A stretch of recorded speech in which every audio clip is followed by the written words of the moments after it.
ওদালগুৰিৰ শুক্লাই জংগল বস্তিত আজিৰ পৰা দুদিনীয়া বৰ্ণাঢ্য কাৰ্যসূচীৰে আৰম্ভ হৈছে সদৌ অসম গৌড় সমাজ শুক্লাই জংগল বস্তি শাখা সমিতি ভেৰগাঁও মহকুমা সমিতি উদ্যোগত ওদালগুৰি জিলাৰ দ্বিতীয় আৰু ভেৰগাঁও মহকুমাৰ ষষ্ঠীবাৰ্ষিক অধিৱেশন।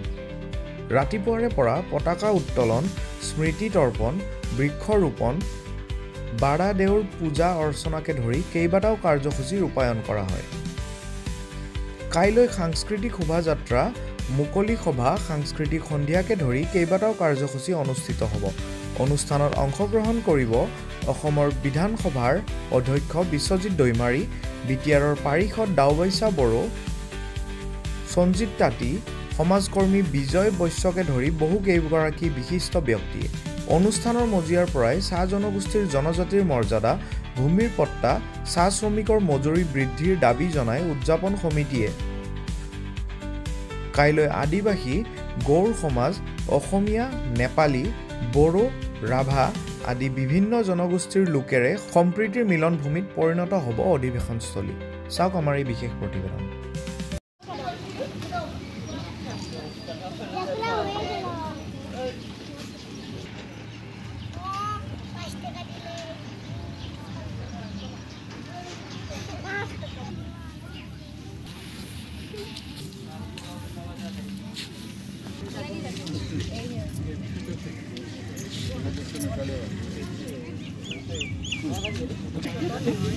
Komon.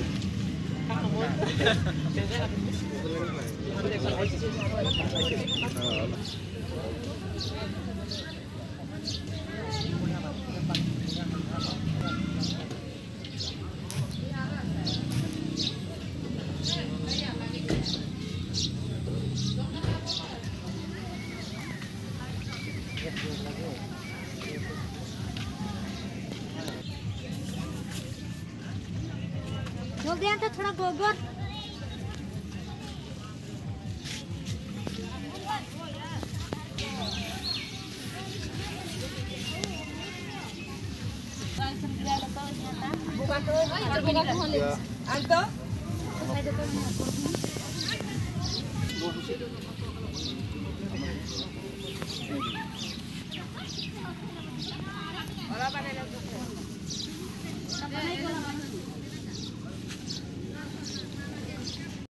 আজি শুক্লাই জংগল বস্তি শাখা সমিতিৰ উদ্যোগত আৰু ভেৰগাঁও মহকুমা সমিতি গৌড় সমাজৰ সহযোগত ওদালগুৰি জিলা গৌড় সমাজৰ দ্বিতীয় ত্ৰিবাৰ্ষিক অধিৱেশন আৰু ভেৰগাঁও মহকুমা সমিতি গৌড় সমাজৰ ষষ্ঠ ত্ৰিবাৰ্ষিক অধিৱেশন ওদালগুৰি জিলাৰ শুক্লাই জংগল বস্তি মিলন প্ৰাথমিক বিদ্যালয়ত দুদিনীয়া বৰ্ণাঢ্য কাৰ্যসূচী অনুষ্ঠিত হৈছে আৰু আজি হৈছে প্ৰথম দিন আৰু প্ৰথম দিনৰ কাৰ্যসূচী আমি শুভাৰম্ভ কৰিছোঁ পতাকা উত্তোলনেৰে আৰু পতাকা উত্তোলনৰ পিছত আমাৰ মনোপ্ৰাৰ্থনা কৰিলোঁ, স্মৃতি তৰ্পণ, তাৰপিছত আমাৰ বুঢ়া দেউৰ পূজা অৰ্চনা হৈ গ'ল ইতিমধ্যে।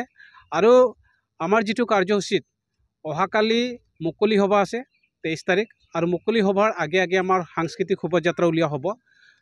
সাংস্কৃতিক শোভাযাত্ৰাৰ পিছতে মুকলি সভা আৰম্ভ কৰিম আৰু সেই মুকলি সভাত আমাৰ মুখ্য অতিথি হিচাপে থাকিব অসম বিধানসভাৰ অধ্যক্ষ সন্মানীয় বিশ্বজিৎ দৈমাৰী ছাৰ থাকিব। তাৰপিছত আমাৰ গৌড় সমাজৰ বিষয়ববীয়াসকল থাকিব। তাৰপিছত আমাৰ বিটিআৰ EM সঞ্জিত তাঁতী, লগতে আমাৰ দাওবাইচা বড়ো আৰু ভালে সংখ্যক আমাৰ ছাত্ৰ সংগঠনৰ নেতাকৰ্মীসকল উপস্থিত থাকিব। গতিকে অহাকালি হ'ব লগা যিটো নেকি অধিৱেশনত মুকলি সভাত মই সকলোকে যোগদান কৰিবৰ কাৰণে অনুৰোধ জনাইছোঁ। আৰু লগতে আমি চৰকাৰক এটা কথা ক'ব বিচাৰিছোঁ, যিহেতুকে অসমত বসবাস কৰা ইতিহাস প্ৰসিদ্ধ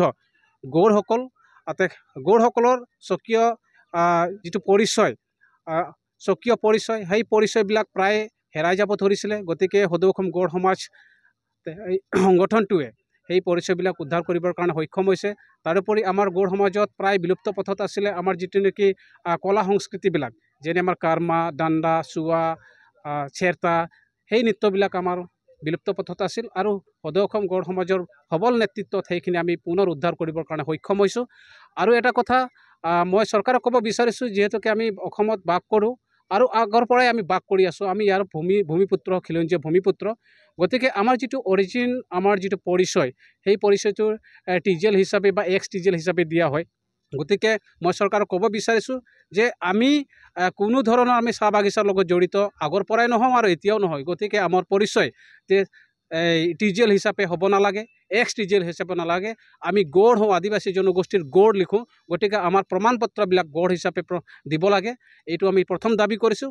দ্বিতীয়তে আমাৰ যিটো নেকি আমাৰ ছাত্ৰ সংগঠনৰ লগতে আমি সদৌ অসম গৌড় সমাজে দাবী উত্থাপন কৰিব বিচাৰিছোঁ যে আচাৰ যিটো জন্মলগ্নৰ পৰা অসমত বসবাস কৰা আদিবাসীসকলৰ যিটো জনজাতিকৰণৰ মৰ্যাদা দিয়া নাই, আৰু আমি আদিবাসী ছাত্ৰ সন্থাৰ লগতে গৌড় সমাজে দাবী কৰি আছোঁ তো অতি শীঘ্ৰে অসমত বসবাস কৰা যিবিলাক গৌড় সমাজ বা গৌড় জাতি আছে তেখেতসকলক জনজাতিকৰণৰ মৰ্যাদা দিব লাগে। ইতিমধ্যে আমাৰ ছত্তীশগড় হওক বা আমাৰ মধ্যপ্ৰদেশ, উত্তৰ প্ৰদেশ বা ৱেষ্ট বেংগলত যিখিনি মানে গৌড়সকল আছে তেখেতসকলে জনজাতিকৰণ অৰ্থাৎ এছ টি। গতিকে আমাৰ অসমত এছ টি নিদিয়াৰ কাৰণটো কি হ'ব পাৰে, গতিকে সেইটো আমি দাবী কৰিছোঁ। আৰু তৃতীয় কথাটো হৈছে কি আমাৰ যিটো নেকি ভূমিৰ অধিকাৰ, সেই ভূমিৰ অধিকাৰ চৰকাৰে অতি শীঘ্ৰে সেই অধিকাৰবিলাক দিব লাগে। আৰু আমাৰ চাহ শ্ৰমিকৰ মজুৰি আমি আদিবাসী ছাত্ৰ সন্থাৰ লগতে সমান্তৰালভাৱে দাবী কৰিব বিচাৰিছোঁ যে চাহ শ্ৰমিকৰ দৈনিক মজুৰি বহুত কম হৈ আছে, গতিকে 550 টকালৈ বৃদ্ধি কৰিব লাগে। এইটো আমি আজি সদৌ অসম গৌড় সমাজৰ মজিয়াৰ পৰা এইটো দাবী উত্থাপন কৰিছোঁ।